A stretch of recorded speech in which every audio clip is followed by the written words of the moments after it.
Good morning everyone. అందరు ఇంకా లేచినట్టు లేదు ఫ్రెండ్స్. ఈరోజు అక్షయ తృతీయ కాబట్టి హిందూ బంధువులందరికీ కూడా శుభాకాంక్షలు. ఈరోజు అక్షయ తృతీయ సందర్భంగా ఆంజనేయ స్వామి మాల ఈరోజు వేసుకోవాలని నిశ్చయించుకున్నాం కాబట్టి ఎర్లీ మార్నింగ్ 4:35కి లేవడం జరిగింది. ఆల్రెడీ ఫ్రెష్ అప్ అయ్యి నేను అండ్ మా బామ్మర్ది ఇద్దరం కలిసి జమ్మికుంటలోని ఇల్లంతకుంట టెంపుల్లో శ్రీ రామాలయంలో మాల వేసుకుందామని డిసైడ్ అయ్యి ఆల్రెడీ బయలుదేరుతున్నాము. ఎర్లీ మార్నింగ్ లేచి తొందరగా ఫ్రెష్ అప్ అయి వెళ్తే మాల వేసుకొని మళ్ళీ తొందరగా రావచ్చు, ఎండలో ఇబ్బంది పడకుండా అని చెప్పి ఎర్లీ మార్నింగ్ లేచి రెడీ అయ్యి బయలుదేరడం జరిగింది.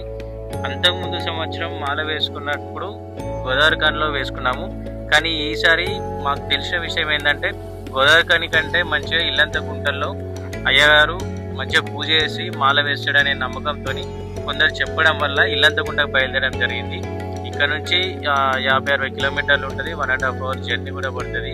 ఎంత లేట్ అయినా మంచిదే అని చెప్పి తొందరగా లేచి ఇల్లంతకుంటకు అయితే బయలుదేరుతున్నాము రామాలయానికి. అక్కడికి వెళ్ళే వరకు అయితే మ్యాక్సిమం ఒక 1 hour పడుతుంది. సో తొందరగా వెళ్దామని. ఇంకెన్ని సంవత్సరాలైనా మా సుల్తానాబాద్లో రోడ్లు అయితే ఇంకా డెవలప్ అయ్యేటట్లేవు. దాదాపు ప్రెగ్నెన్సీ వాళ్ళు ఉంటే ఫ్రీ డెలివరీ ఈ రోడ్ల మీద అయిపోయేటట్టున్నారు.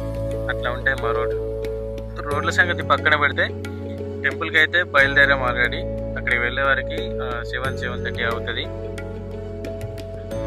సో ఫ్రెండ్స్, ఈ జర్నీ టైంలో నేను మీకు చెప్పాలనుకునేది ఏంటంటే ఎవరైనా మాల వేసుకోవడం అంటే ఏదో సమ్మర్ హాలిడేస్కి ఖాళీగా ఉంటున్నాం కదా అని చెప్పి పిల్లలైనా ఎవరైనా కూడా ఖాళీగా ఉంటున్నాం కదా అని చెప్పి మాల వేసుకొని అట్లా టైం స్పెండ్ చేద్దామనే ఉద్దేశం ఉన్న వాళ్ళు అస్సలు వేసుకోండి బ్రదర్. ఎందుకంటే మాల వేసుకోవడం అంటే మీరు ఆ దీక్ష తీసుకున్న టైం నుంచి మాల విరమణ చేసే వరకు స్వామివారి భక్తి మీద మీ మైండ్ మీ బుద్ధి మొత్తం, మీ మైండ్ సెట్ మొత్తం స్వామివారి దీక్షలోనే ఆ మాలలోనే పెట్టి స్వామివారిని పూజించుకుంటూ ఉండాలి. అంతే తప్ప కొందరు, నాకు తెలిసినంత వరకు, నేను అందరిని అనట్లేదు, కొందరిని అంటున్నాను, సబ్బులు పెట్టుకొని షాంపులు పెట్టుకొని స్నానాలు చేయడం, సెంట్లు కొట్టుకోవడం ఇలాంటి చాలామంది స్వాములు చేస్తున్నారు. అలా అస్సలు చేయకూడదు. మీరు మాల వేసుకుంటున్నారు అంటే ఆల్మోస్ట్ దేవుణ్ణి మీరే తీసుకుంటున్నారు. సో కొంచెం బుద్ధిగా ఉండండి. అండ్ ఈ గ్యాప్లో నేను ఇల్లంతకుంట కూడా రావడం జరిగింది. వీడియోని పాజ్ చేసుకుంటూ చెప్తున్నాను కాబట్టి సో డైరెక్ట్ టెంపుల్ వరకు అయితే రీచ్ అయ్యాను ఇక్కడ నుంచి. సో ఇదే Illanthakunta temple. Every year Sriramanavami తర్వాత ఒక 1 week 10 days వరకు ఇక్కడ జాతర జరుగుతుంది. ఫుల్ పబ్లిక్ ఉంటారు. ఇప్పుడైతే జాతర అయిపోయింది కాబట్టి పబ్లిక్ ఎవరు లేరు. మాలలు అయితే ఈరోజు చాలామంది వేసుకుంటున్నారు. సో లోపల కూడా లైన్ ఉన్నట్టుంది. లోపలికి వెళ్ళి చూద్దాము. నేను కూడా 1-2 times వచ్చాను. అది కూడా అప్పుడు పబ్లిక్ బాగుండడం వల్ల ఇల్లంతకుంట టెంపుల్ సరిగ్గా చూడలేదు. ఇప్పుడు పబ్లిక్ తక్కువ ఉన్నారు కాబట్టి టెంపుల్ మొత్తం చూసాలి. దీని మీద ఒకరోజు నేను పర్టికులర్గా దీనికోసం ఈ టెంపుల్ కోసం వచ్చి ఈ టెంపుల్కి సంబంధించిన డీటెయిల్స్ అన్నీ కూడా నేను మీకు చెప్తాను, ఎక్స్ప్లెయిన్ చేసి.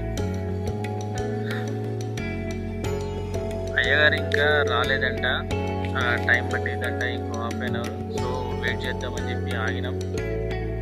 మాలలు అయితే వేసుకుంటున్నారు. ఈ రోజు నుంచి 21 రోజుల వరకు, ఇవాళ వేసుకుంటే 21 days హనుమాన్ జయంతి వరకు ఉంటుందంట. సో అక్షయ తృతీయ సందర్భంగా మాలలు వేసుకోవడానికి చాలామంది అయితే ఉన్నారు. ఒక్కసారి అయితే టెంపుల్ చుట్టూ చూద్దాము. ఈ టెంపుల్ వచ్చేసి అప్పట్లో రాముడు ఉన్న ఆ సందర్భంలో రాముడు ఇక్కడికి వచ్చి అరణ్యవాసంకు వెళ్ళినప్పుడు ఇక్కడ ఆగిందంట. అప్పుడు రాముని తండ్రి దశరథుడు మరణించిన వార్త తెలిసినప్పుడు ఈ చెట్టు దగ్గరనే, అంటే ఇల్లంతకుంటలో ఇల్లందు చెట్టు దగ్గరనే ఇక్కడ కూర్చొని బాధపడి దానికి సంబంధించిన మరణ వార్త విన్నాక దానికి సంబంధించిన కార్యక్రమాలన్నీ ఇక్కడ నుంచే చేసిందట. సో ఇల్లంద అనే చెట్టు మీద ఇక్కడ ఇల్లందకుంట అనే పేరు వచ్చిందట టెంపుల్కి. ఈ టెంపుల్ అయితే చాలా పెద్ద ఉంటుంది. నిత్యం పూజలు జరుగుతూనే ఉంటాయి. ఇక్కడ అయ్యగారులు కూడా చాలా ఓపికతో పూజలు చేస్తారు. స్వామివారు ఇక్కడ స్వయంభూ వెలిసింది కాబట్టి నిత్యం ఇక్కడ పబ్లిక్ వస్తూనే ఉంటారు, దర్శనం చేసుకుంటూనే ఉంటారు. శ్రీరామనవమి సందర్భంలో మాత్రం అసలు చాలా అంటే చాలా మంది భక్తులు ఉంటారు. ఎందుకంటే 10-15 రోజుల జాతర జరుగుతుంది కాబట్టి చుట్టుపక్కల విలేజ్లో వాళ్ళంతా కూడా వచ్చి ఇక్కడ మొక్కులు చెల్లించుకొని ఇక్కడ నిద్ర చేసి వెళ్తారు. దాదాపు అందరికీ కూడా తెలుసు ఇల్లంతకుంట టెంపుల్ ఎంత ఫేమస్. సో టెంపుల్ చుట్టూ అయితే ఇది నేను కూడా ఇంతవరకు చూడలేదు, ఇప్పుడే ఫస్ట్ టైం చూడడం. ఇదివరకు వచ్చాను కానీ ఆ పబ్లిక్లో అంతా చూడలేకపోయాను.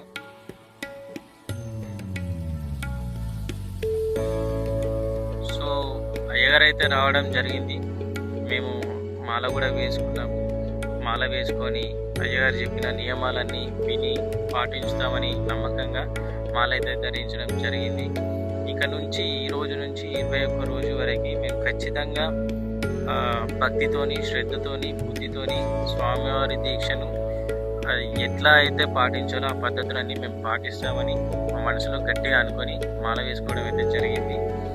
ఇక అందరూ స్వాములు ఎట్లా ఉన్నారు, వాళ్ళు ఏం చేస్తున్నారు, అది మనకు ఆ విషయం పక్కన పెట్టేసేయాలి. ఎందుకంటే ఎవరి ఉద్దేశాలు వాళ్ళకి చెప్తే వాళ్ళు వినేవాళ్ళు కాదు, చెప్పిన వాళ్ళే వేరే అయిపోతారు కాబట్టి.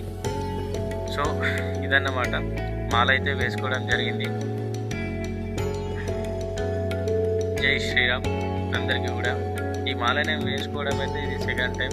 ఫస్ట్ సారి ఒకసారి వేసుకున్నాను, అప్పుడు కూడా 11 days మాల వేసుకున్నాను. నాకు మంచిగా అనిపించింది. ఈసారి జస్ట్ అనుకున్నాను అంతే, ఆంజనేయ స్వామి వారి మాల వేసుకోవాలి అని గట్టిగా అనుకున్నాను కాబట్టి ఈసారి కూడా సెకండ్ టైం వేసుకోవడం జరిగింది.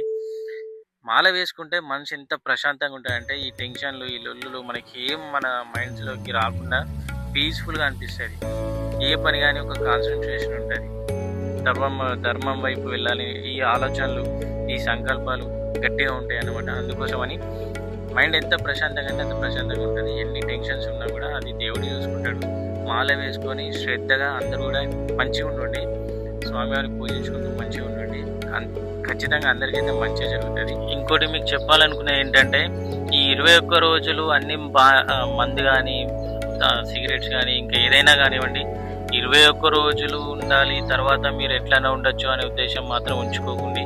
ఎందుకంటే 21 రోజులు మీరు అలవాటు పడి జీవితకాలం దీన్ని అలవాటు చేసుకోవాలి. మంచి చెడులు అన్నీ తెలుసుకొని, ధర్మం ఏంటి తెలుసుకొని, ఈ మంచి చెడులు అన్నీ తెలుసుకొని కూడా మీరు దాన్ని ముందుకు తీసుకెళ్ళాలి. ఓన్లీ 21 రోజుల తర్వాత మీ ఇష్టం ఉన్నట్టు చేయాలని కాదు. అది మీ ఉద్దేశం. నేను చెప్పాను. జై శ్రీరామ్, బ్యాక్ టు హోమ్. ఈ వీడియో మీకు నచ్చినట్లయితే like and share and subscribe ఖచ్చితంగా చేసుకోండి. అందరికీ కూడా అక్షయ తృతీయ శుభాకాంక్షలు. జై శ్రీరామ్.